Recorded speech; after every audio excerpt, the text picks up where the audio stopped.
কয়েকদিন আগেই মা হয়েছেন কাঞ্চন মল্লিক ঘরণী অভিনেত্রী শ্রীময়ী চট্টরাজ। গোপনেই রেখেছিলেন তার মা হওয়ার খবর, তাই অন্তঃসত্ত্বা স্পেশাল ফটোশ্যুট থেকে স্বাদের ছবি সব প্রকাশ্যে আনছেন দেরিতে। মেয়ে হওয়ার পর যে চুটিয়ে সময়টা উপভোগ করছেন শ্রীময়ী তা স্পষ্ট।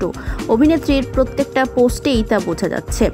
এই যেমন শ্রীময়ী সম্প্রতি পোস্ট করলেন তার স্পেশাল এক ফটোশ্যুট, যেখানে রেশমের পোশাকে বেবি বাম শ্যুট করেছেন শ্রীময়ী। এই ফটোশ্যুট সাদা কালো হলেও কোলে ফুটফুটে কন্যা সন্তান আশায় যে শ্রীময়ী ও কাঞ্চনের এখন রঙিন সংসার তা বেশ স্পষ্ট। সোশ্যাল মিডিয়ায় এই ফটোশ্যুট শেয়ার করে শ্রীময়ী লিখলেন, মা হওয়া সবচেয়ে গর্বের বিষয়। এর আগে মা হওয়া নিয়ে শ্রীময়ী লিখেছিলেন, অনেক দিনের এই যাত্রাপথ 9 মাসের। এই যাত্রায় ছিল শারীরিক ও মানসিক ওঠানামা।